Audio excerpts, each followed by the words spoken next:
Hi, welcome to HardReset.Info. In front of me CANON MegaTank G3470, and now I'm gonna show you how to copy in black and white on this device. So basically it's very easy to do. You have one big button, black, on your device. It's just a copying button. Of course, to copy something you should have something on your copying glass. For example, I have a document. I have a document in black and white, and here I will locate the red line.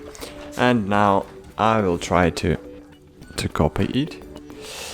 Of course, you should locate it on the. I'll show you. Here, as you can see, you have the arrow, and here you should have your top left corner. Okay, so locate it in this way.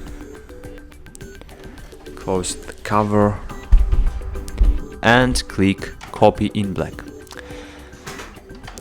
After pressing this button, your device will copy your document, or of course you should click OK button.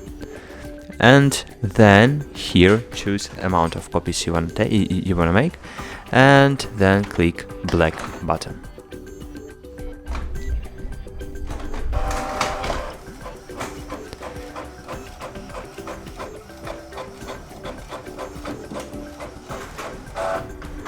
Okay, that's it. Thanks for watching. Bye.